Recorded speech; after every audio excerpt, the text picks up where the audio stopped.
ناظرین، نہتے فلسطینیوں کے خلاف آگ اور خون کی ہولی جاری ہے۔ امریکی ماہر معیشت جیفری سچس نے غزہ میں امریکہ اور اسرائیلی گٹھ جوڑ کا پردہ چاک کر دیا۔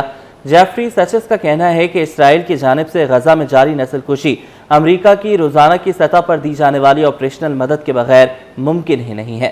انطالیہ ڈپلومیسی فورم سے خطاب کرتے ہوئے جیفری نے کہا کہ جب تک امریکہ اور اسرائیل اس خطے کے فیصلے مسلط کرتے رہیں گے، مشرق وسطیٰ میں امن ممکن نہیں۔ امریکی ماہر معیشت نے بتایا کہ 2001 میں پینٹاگون کا منصوبہ سامنے آیا، جس سے یہ بات سامنے آئی کہ مشرق وسطیٰ میں جاری 6 جنگوں بشمول شام، لیبیا، عراق، لبنان، صومالیہ اور سوڈان کے پیچھے امریکہ اور اسرائیل کا مشترکہ منصوبہ ہے۔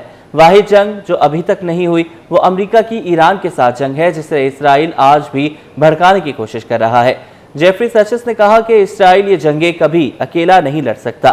یہ سب جنگیں امریکی جنگیں ہیں، جن میں امریکہ مالی امداد، اسلحہ، انٹیلیجنس اور نیول سپورٹ فراہم کرتا ہے۔ اسرائیل کی جانب سے غزہ میں جاری نسل کشی امریکہ کی روزانہ کی سطح پر دی جانے والی آپریشنل مدد کے بغیر ممکن ہی نہیں ہے۔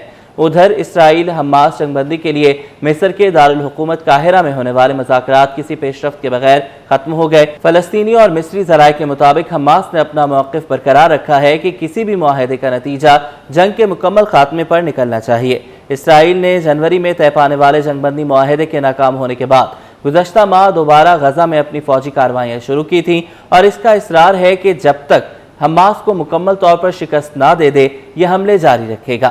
حماس کا کہنا ہے کہ جنگ کے خاتمے اور غزہ سے انخلا کے بدلے یرغمالیوں کی ایک ساتھ حوالگی کے لیے تیار ہے، مگر اسرائیلی تجویز جنگ کے مکمل خاتمے کے لیے نہیں، صرف یرغمالیوں کی واپسی کے لیے ہے۔ مصری حکومت نے نئی جنگ بندی تجویز پیش کی، جس میں حماس سے ہتھیار ڈالنے کا مطالبہ کیا گیا، تاہم حماس نے اس تجویز کو مسترد کر دیا۔ ایک حماس رہنما کے مطابق ہم صرف اس صورت میں جنگ بندی پر تیار ہیں جب اسرائیل مکمل طور پر جنگ بند کرے اور فوجی انخلا کرے۔ ہتھیار ڈالنے پر کوئی بات نہیں ہو سکتی۔ ذرائع کے مطابق مصر کی تجویز میں 45 دن کی عارضی جنگ بندی شامل ہے، جس کے بدلے غزہ میں خوراک اور پناہ گاہوں کا سامان پہنچانے کی اجازت دی جائے۔ حماس کا کہنا ہے کہ 50,000 سے زائد فلسطینی شہید ہو چکے ہیں اور جنگ بندی صرف اسی صورت میں ممکن ہے جب اسرائیل کی جارحیت کا مکمل خاتمہ ہو۔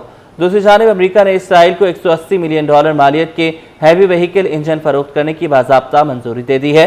غیر ملکی میڈیا رپورٹ کے مطابق امریکی دفاعی سلامتی تعاون ایجنسی نے تصدیق کی ہے کہ یہ معاہدہ اسرائیلی افواج کی ضرورت کے مطابق کیا گیا تاکہ وہ اپنی فوجی نقل و حرکت کو مزید مؤثر بنا سکیں۔